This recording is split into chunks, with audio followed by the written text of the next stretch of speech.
Olá pessoal, vamos falar um pouquinho sobre nossas câmaras de ionização então.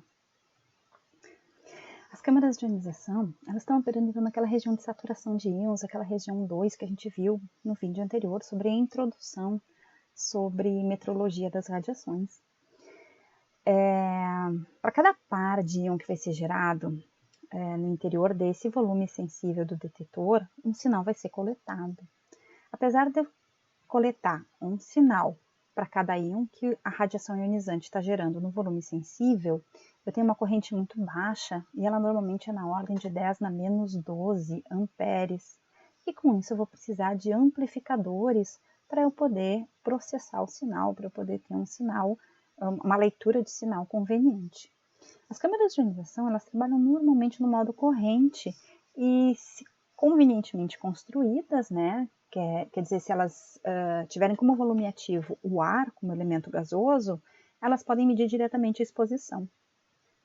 Em função de uma grande estabilidade que elas apresentam, as câmeras de ionização vão ser muito utilizadas como instrumentos de referência para calibração.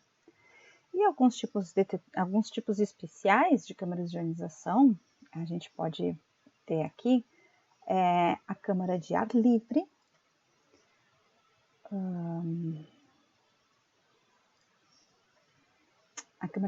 a caneta dosimétrica, a portátil tipo poço, câmara de extrapolação e câmara de Dow. São câmaras bem utilizadas na área da física médica. A câmara de ar livre, ela é uma estrutura convenientemente montada e aberta, de forma que a interação com a radiação vai ser medida diretamente no ar. O volume sensível do detetor ele é menor do que o recipiente que ele está contido e a camada de ar que vai existir entre o volume sensível e as paredes da câmara vão fazer com que o volume sensível não sofra influência da interação da radiação com as paredes. Se a gente lembrar, a gente está aplicando uma diferença de potencial no volume ativo para a gente fazer a coleta das cargas. Então, com isso,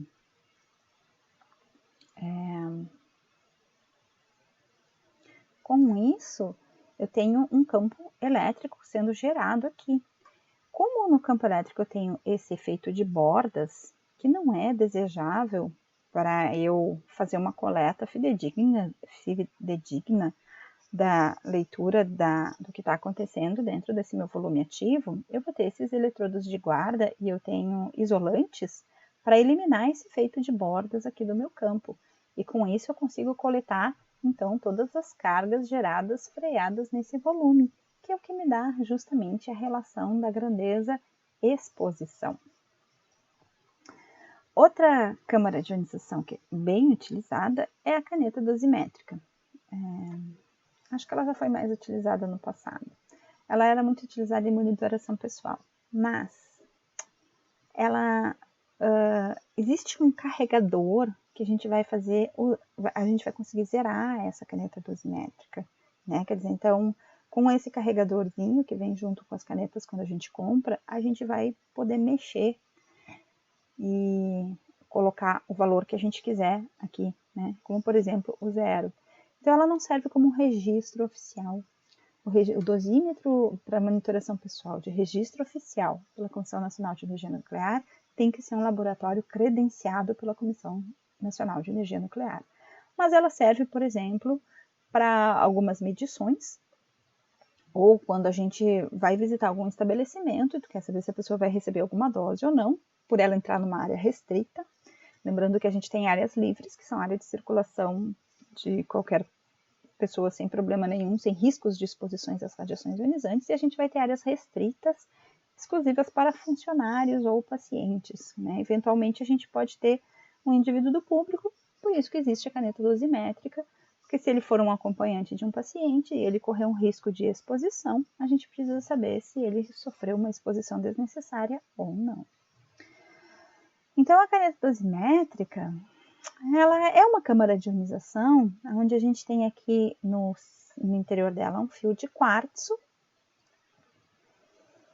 que sob pressão a gente vai conseguir zerar esse volume ativo. Na verdade, no zerar o meu leitor, aqui, se eu zerar esse leitor no cursor, na verdade o que eu estou fazendo com o meu volume ativo é fornecendo a carga máxima para ele. e conforme a radiação vai interagindo com essa carga máxima, vão surgindo elétrons e vão sendo formados íons pela interação da radiação no volume sensível, essa carga máxima vai diminuindo e com isso, então, eu vou fazer uma calibração daquela escala com a leitura da radiação. Além da caneta dosimétrica, a gente usa, então, as câmaras de ionização portáteis, que são câmaras de ionização a ar, mas algumas podem ter um gás sob pressão também. A maioria é a ar, então, quando a gente vai utilizar, a gente tem que esperar ela estabilizar. E algumas vezes a gente vai ter que aplicar algum fator de correção de temperatura e pressão nas câmaras de ionização. Elas são destinadas a medidas de taxa de exposição, taxa de dose acumulada, de um modo geral, para as radiações eletromagnéticas, raio-x e raio gama. Eventualmente, a gente pode ter câmaras de ionização que vão fazer medidas de beta. Bom, as câmaras de ionização portáteis são constituídas de materiais de baixo número atômico ou tecido equivalente, justamente para quando eu for fazer uma medida, por exemplo, de dose efetiva ou dose absorvida no tecido, eu posso usar a camada de build-up, que é uma camada de tecido equivalente, que eu vou justamente buscar aquela condição de equilíbrio eletrônico, onde o meu kerma vai ser igual à minha dose absorvida. Então, aqui a gente tem um exemplo de uma câmara de ionização portátil, né? E o volume ativo da câmara de ionização vai depender da energia que eu estou medindo. E com isso vai depender, então, do intervalo de exposição que eu vou acabar medindo.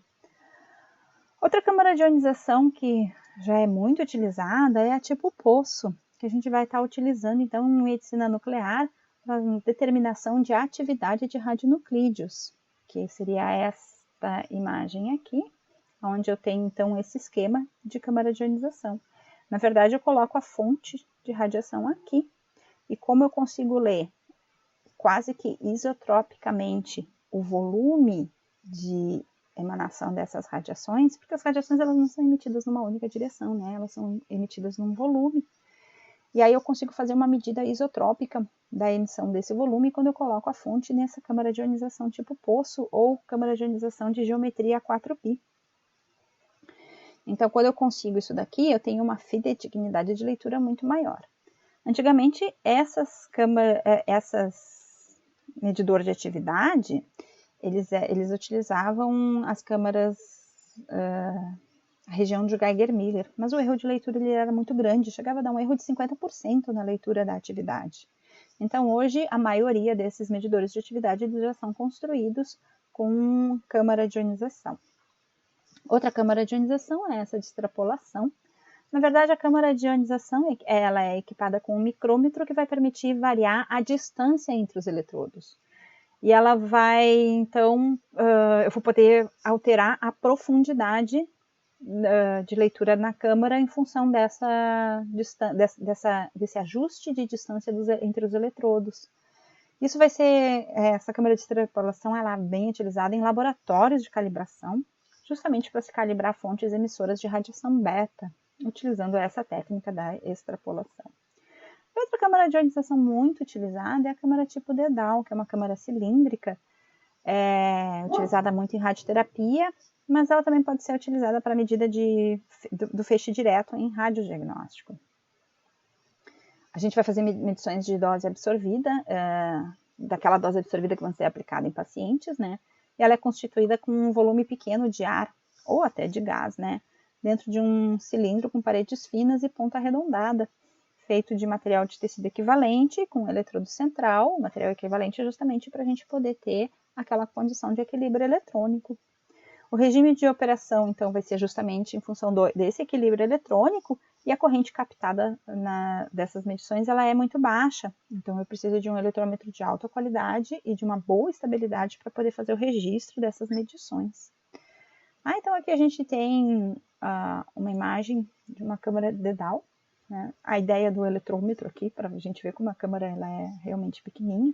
A gente tem essa aqui também, que foi uma imagem que foi utilizada lá para o início dessa parte de metrologia, onde aqui eu tenho uma câmara tipo Dedal. Se vocês olharem aqui nessa maletinha aqui, que é onde eu tenho o eletrômetro mesmo, né? Eu tenho uma câmara de ionização tipo Pancake. E existem outras câmaras de ionização, além da Dedal e da Pancake, que é a câmara balão. Cada câmara eu vou medir uma energia diferente. Quanto menor a câmara, maior a energia que eu vou medir. E quanto maior a câmara de ionização, menor a energia que eu meço. Para vocês terem uma ideia, essa câmara Dedal daqui, ela tem um volume de 0,69 centímetros cúbicos com uma capa de build-up de 3,87 milímetros. Essa aqui ela tem um volume de 1 centímetro cúbico. Essa pancake, tipo pancake, ela tem 180 centímetros cúbicos de volume ativo. E uma câmara balão ela pode chegar a 1.800 centímetros cúbicos de volume ativo. E aí eu vou medir energias bem menores, como por exemplo, medidas que eu quero fazer para levantamento radiométrico. Essa câmara de ionização tipo pancake a gente pode estar usando para medidas de fuga de radiação em equipamentos de raio-x, enquanto que essa câmara Dedal a gente vai estar utilizando para medida direta do feixe. Por que eu quero fazer todas essas medidas? Porque às vezes eu quero saber qual é a dose que meu paciente está recebendo para uma determinada condição do meu equipamento de raio-x. Eu preciso saber se existe fuga de radiação, porque o meu equipamento de raio-x ele tem que estar dentro de um invólucro de chumbo, né? Ele está dentro de um cabeçote de chumbo. Mas eu preciso ver se não existe radiação de fuga. E fora da sala de raio-x, em geral, a área é livre, ela não é uma área restrita. Então eu preciso saber se realmente os níveis de radiação ambientais eles estão dentro dos limites para a área livre. No próximo vídeo, vamos falar um pouquinho de detetores proporcionais e detetores Geiger-Müller. E eu vou encerrando este vídeo por aqui. Perguntas? Vocês sabem meu e-mail, vocês entrem em contato e até breve.